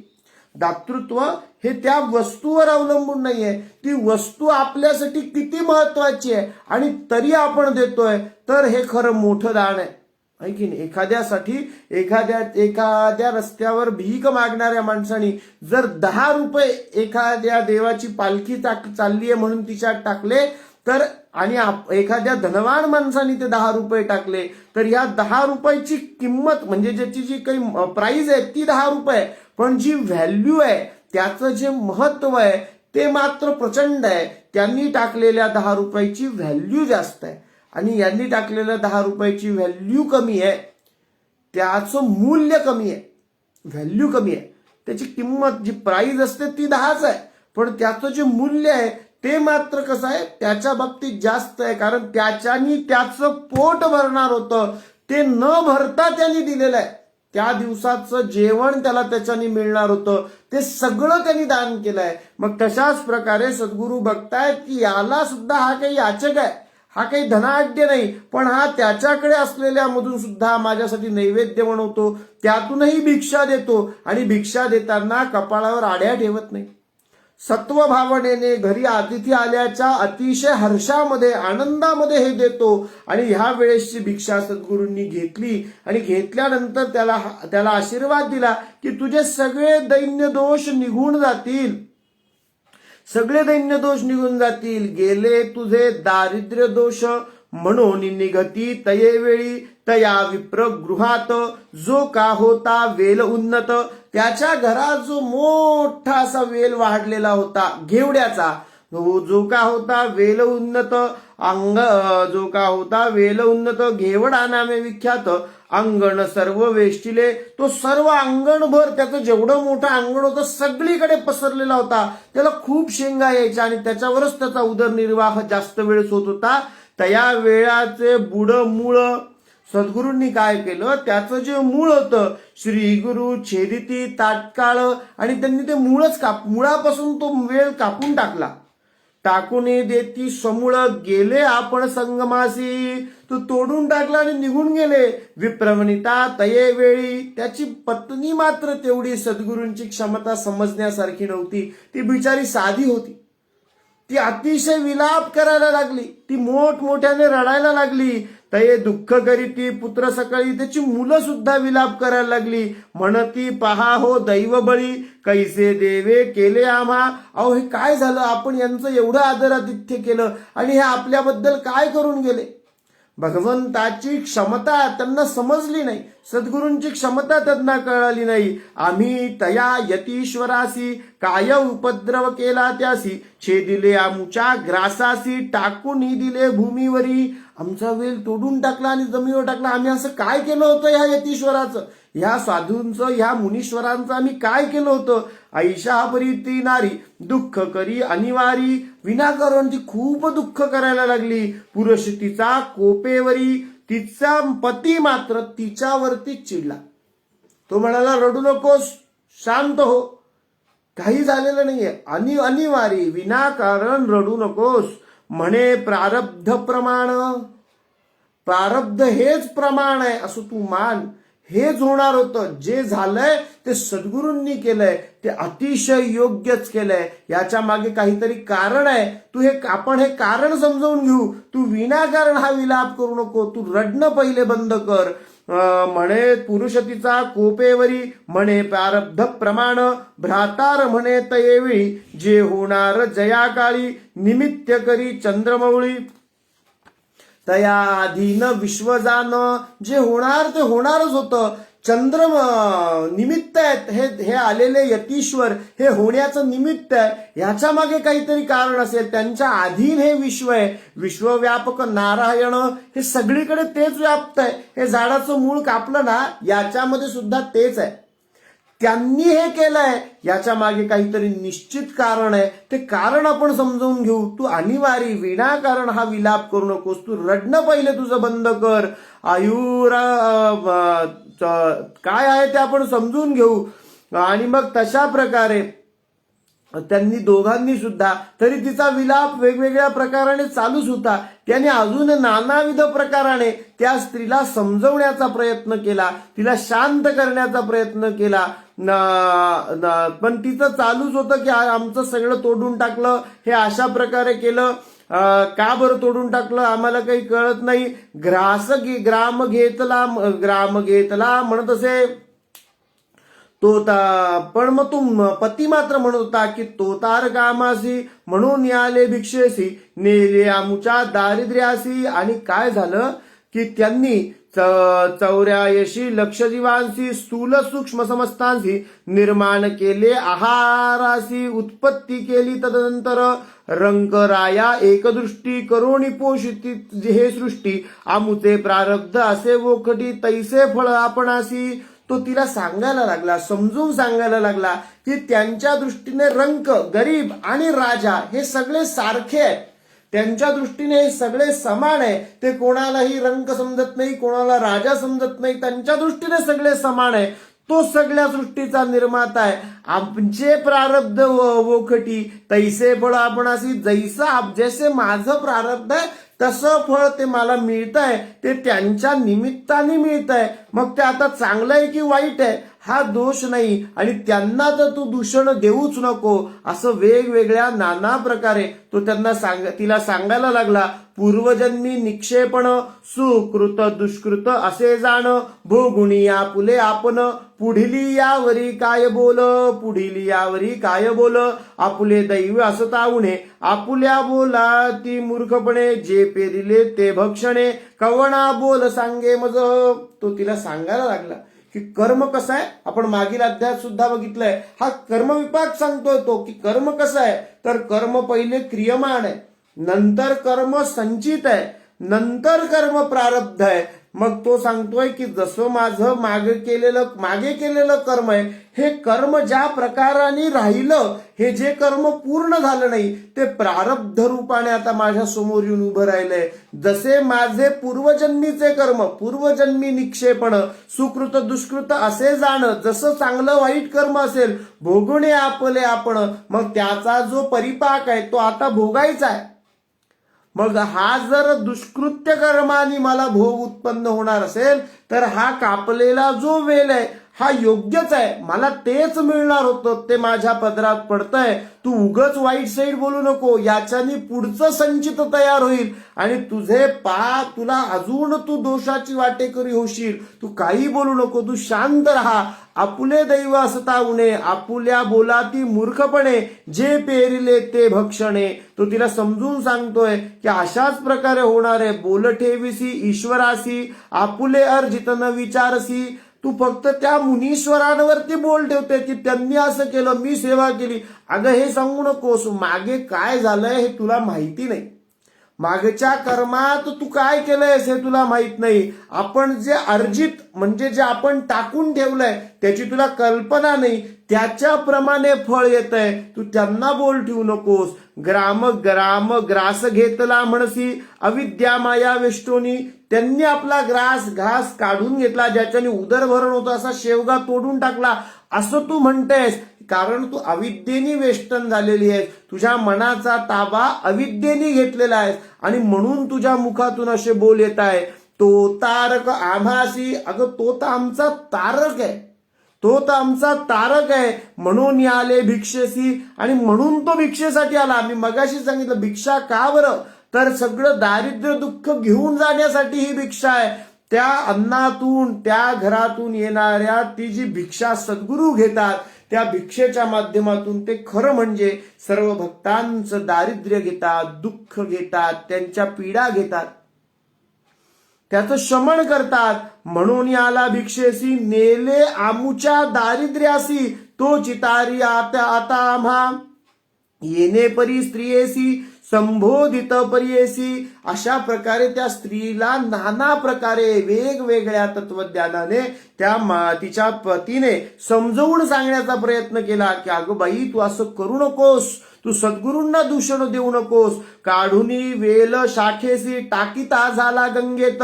त्यांनी तो त्या वेलाकडे पाहून तरी तिचा विलाप सांभाळायलाच तयार नाही. शेवटी त्यांनी काय केलं, अंगणभर पसरलेला तो वेल सगळ्याच्या सगळा काढून घेतला आणि तो त्या गंगेच्या प्रवाहात टाकून दिला की हिच्या डोळ्यासमोर हा वेलच राहायला नको आता, म्हणजे ही माझ्या सद्गुरूंना बोल देणार नाही. अहो याला म्हणतात दृढ भक्ती. तोही नाही तर तिच्या समाविष्ट तिच्या सुरामध्ये सूर मिसळून तयार झाला असता, सगळ्यांना सांगायला पहा यांना हे दिलं, यांना ते दिलं, असं केलं. नाही, त्याची भक्ती इतकी दृढ आहे की सद्गुरूंच्या आशीर्वादाची त्याच्याकडे पात्रताच आहे आणि म्हणून हा आशीर्वाद मिळालाय. सगळ्या कथांमध्ये आपण हेच बघतोय की पात्रतेप्रमाणेच सद्गुरू फळ देतात. आधी परीक्षा बघतात, कष्टमय परीक्षा बघतात. त्याची परीक्षा तर अजूनही संपलेली नाही आहे. सद्गुरू त्या माणसाची परीक्षा अजूनही बघतातच आहे. आशीर्वाद दिलाय, पण आशीर्वाद दिल्यानंतर वेल कापून टाकलाय. पण तरीही त्याच्या मनाची स्थिती कशी आहे की तो तारक आमासी, ह्या एका तत्वावरती तो दृढ आहे, तो धरुण आहे. तो हे तत्व सोडायला तयार नाही. ही त्याची मनाची दृढता, तो सोडायला तयार नाही. आणि तो त्या स्त्रीला सुद्धा हे समजावून सांगतोय. म्हणून त्यांनी तो सगळा वेल काढला आणि पाण्यामध्ये टाकून दिला. तया वेलाचे मूळ जरी, जे का होते आपुल्याद्वारी, काढू म्हणून द्विजवरी, खनिता झाला तये वेळी. हे तुझ्या विलापाचं मूळ हा वेल आहे का, तर तो द्विजवर त्या स्त्रीला म्हणाला, तुझ्या विलापाचं मूळ हा वेल आहे ना, हाच तुला दिसायला नको, वरचा तर मी छाटूनच टाकलाय. आता मी काय करतो, ह्या मुळापर्यंत सगळाच काढून टाकतो, म्हणजे हा प्रश्नच संपून जाईल. तू माझ्या सद्गुरूंना दूषण देणं बंद करशील. एकदा तुला हा मुळासकट हा वेल दिसणं बंद झालं की तू माझ्या सद्गुरूंना जे बोल देतेस, जे दूषण देतेस, त्यांनी माझा ग्रास आहार काढून घेतला, असं जे तू विचित्रासारखी अविद्येत बोलतेस, हे सगळं बोलणं तू बंद करशील. मी काय करतो, लगेच हे सगळं खणून टाकतो, मुळापासून हा वेळ उपटून टाकतो. आणि त्यांनी ते खणायला सुरुवात केली. तया मुलाचे वेळ जरी जे का होते आपुल्या दारी, काढू म्हणून द्विजवरी खनिता झाला तये वेळी, काढिता वेल मुळाशी लागला कुंभ निधानेशी. आणि काय चमत्कार झाला, खंता खंता ती पहार अशी दणकन वाजली. आपटली कशावर तरी, कशावर आपटली हे ते पाहायला गेले. हळूहळू सगळं बाजूला केलं आणि त्याच्यातून एक कुंभ निघाला, एक मोठा हंडा निघाला त्याच्यातून. आला कुंभ निधानेसी, आनंद झाला बहुअसी. सगळे जमले, त्याची ती विलाप करणारी पत्नी लगेच जमली. अहो, माणसाला फळ मिळालं की चमत्काराला नमस्कार असतो. दृढतत्व असलेला माणूस चमत्कार येईन झाला तरी लगेच दूषण देत नाही. सामान्य माणसाचं लक्षण त्या स्त्रीच्या मानाने या संवादात सिद्धांनी वर्णन केलेलं आहे. ती स्त्री म्हणजे नुसती त्या विप्राची पत्नी नाही आहे, तर स्त्री म्हणजेच मी आहे, स्त्री म्हणजेच तुम्ही आहात. ती स्त्री म्हणजेच आपल्या सगळ्यांचा भाव आहे, सामान्य माणसाचा भाव आहे की ज्याचे चित्त स्थिर नाही, जो चमत्कार असला की नमस्कार करतो आणि जिथे चमत्कार आहे तिथेच गर्दी करतो, ज्याची भावना दृढ नाही, जो कधी ह्या पक्षात असतो कधी त्या पक्षात असतो, पक्ष म्हणजे राजकीय पक्ष नाही, तो कधी इकडच्या बाजूला कधी तिकडच्या बाजूला असतो, ज्याला नेहमी चमत्काराची अपेक्षा असते आणि तसं नसेल तर तो दूषण द्यायला लागतो, आहे की नाही. अगदी आई वडिलांना सुद्धा इच्छा पूर्ती झाली नाही तर दूषण देणारी मंडळी असतात. दूषण माणूस देतो. तर ही अशी हे जे त्या स्त्रीचं जे चित्रवर्णन आहे हे सामान्य माणसाच्या मनाचं चित्रवर्णन आहे. त्या द्विजाची स्त्री ही सामान्य माणसाच्या मनाचं चित्रवर्णन या ठिकाणी सिद्धांनी या संवादाच्या ह्या कथेच्या माध्यमातून सांगितलंय. ते अशा प्रकारे माणसाचं मन आहे. तो हंडा निघाला, ती स्त्री लगेच तिथे तो हंडा बघण्यासाठी. इतक्या वेळ दूषण देणारी ही स्त्री अतिशय प्रसन्न अंतःकरणाने, याच्यात काय आहे याच्या उद्विग्न कुतूहलाने तिथे आहे. तितकं कुतूहल दृढ निश्चय असलेला त्या द्विजाच्या मनात सुद्धा नाही.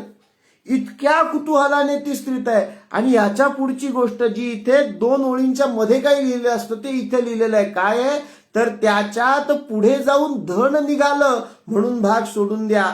आत्ता तिचं सद्गुरूंच्या बाबतीत लगेच मन हाच समजा उद्धार करता म्हणून तिथे हंड्यापाशी गेलेली आहे. त्या हंड्यात जर दगड निघाले असते परत तर ती परत सद्गुरूंना दूषण द्यायला बसून गेली असती. हे खरं म्हणजे सामान्य माणसाचं मन आहे. या कथेत सामान्य माणसाचं मन त्या स्त्रीच्या रूपामध्ये सद्गुरूंनी सांगितलंय, या संवादात सिद्धांनी सांगितलंय. पण ती तिथे गेली, कुतूहलाने उभी राहिली आणि त्याला काही कुतूहल नाही. तो आपला प्रारब्ध कर्म माणसाला सद्मार्गी असलेला मनुष्य आहे, तो असामान्य आहे. म्हणूनच त्याला काय दिलेलं आहे, सद्गुरूंनी वर दिलेला आहे. तो असामान्यत्वाने तिथे उभा राहिलाय, तो उत्तीर्ण पुरुष आहे. त्यांच्या कसोटीवर, सद्गुरूंच्या कसोटीवर, प्रवाहाच्या बाहेर, कलीच्या प्रभावाच्या बाहेर असलेला तो पुरुष आहे आणि त्याच्या कसोटीवर उत्तीर्ण आहे म्हणून त्याला वराचं प्राप्ती झालेली आहे. तो असामान्य आहे, तो सामान्य माणसाच्या मनासारखा नाही. त्याच्या मनामध्ये त्याच्या मनात कुठल्याही प्रकारची उद्विग्नता नाही. तो स्थिर चित्ताने उभा आहे की याच्यात जे निघेल ते निघेल, हा सद्गुरूंचा प्रसादच आहे. तो त्याच्याकडे धनाची प्राप्ती ह्या मोहाने सुद्धा बघत नाहीये. तो तिथे कसा बघतोय तर अतिशय न्यूट्रल म्हणतो ना आपण, तशा प्रकारे तो त्याच्याकडे बघतोय. पण स्त्री मात्र कशी बघते, धनप्राप्तीच्या कामनेनी बघते. हे सामान्य माणसाचं मन आहे. ते धनप्राप्तीच्या कामनेनी त्या कलशाकडे, त्या हंड्याकडे बघताय आणि तिची दृष्टी तिथे लागूनच आहे. ती त्याच्याचकडे बघते. तिला इतका आनंद झाला बहुअसी, घेऊन गेला घरात म्हणे नवल परतले, यतीश्वर प्रसन्न झाले म्हणून वेलासी तोडिले, निधान लादले आमासी, नर नव्हे तो योगेश्वर होई ईश्वरी अवतार, आम्हा भेटला दैन्यहर म्हणती चला दर्शनासी, जावो निसंगमासी पूजा करी भावेसी. आणि त्याला त्यांनी फोडलं आणि त्या मडक्यातून अतिशय असं धन निघालं. त्याच्यातून अतिशय अशा मौल्यवान वस्तू निघाल्या आणि त्या सगळ्या घेऊन त्या स्त्रीला सुद्धा प्रचंड आनंद झाला. त्या बघून तिचं इतक्या दूषित असलेलं मन सद्गुरूंबद्दल सद्गुरूंच्या कृपा आशीर्वादाबद्दल इतकं उद्विग्न झालं की लगेच दर्शनाला ती पतीसोबत निघाली सुद्धा.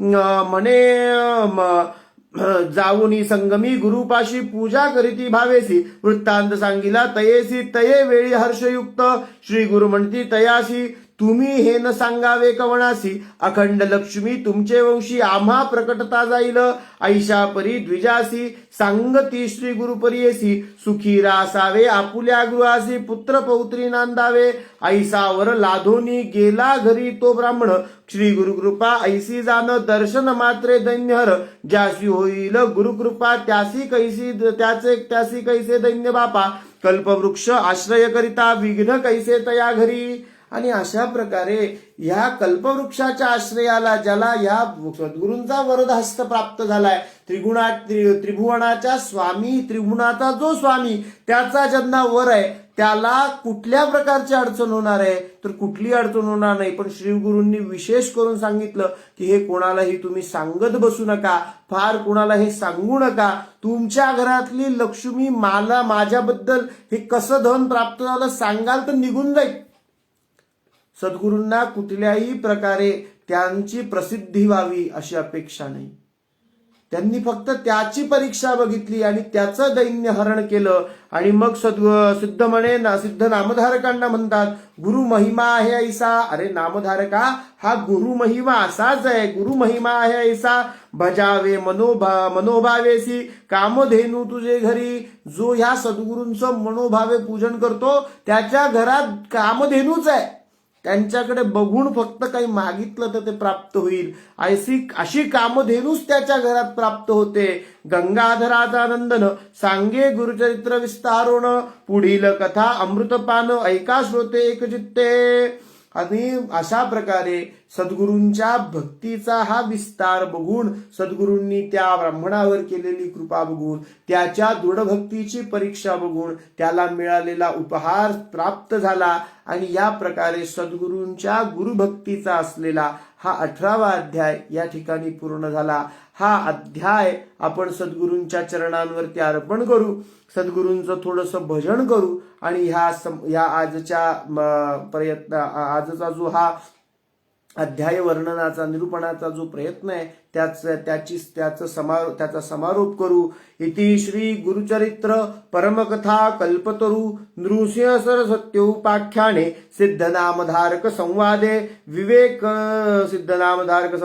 विवेक सार अयाचित विप्र दैन्य हरण नाम 18 श्री गुरुदत्तात्रेयार्पणमस्तु। गुरुर्ब्रह्मा गुरुर्विष्णु गुरुर्देवो महेश्वरः गुरुः साक्षात् परब्रह्म तस्मै श्री गुरवे नमः। दिगंबरा दिगंबरा श्रीपादवल्लभ दिगंबरा दिगंबरा दिगंबरा श्रीपादवल्लभ दिगंबरा त्रैमूर्ती तुम्ही विघ्नहरा श्री गुरुदत्ता कृपा करा। दिगंबरा दिगंबरा श्रीपादवल्लभ दिगंबरा गुरुदेव तुम्ही यतीश्वरा सद्गुरुनाथा कृपा करा। दिगंबरा दिगंबरा श्रीपादवल्लभ दिगंबरा दिगंबरा दिगंबरा श्रीपादवल्लभ दिगंबरा दिगंबरा दिगंबरा श्रीपादवल्लभ दिगंबरा।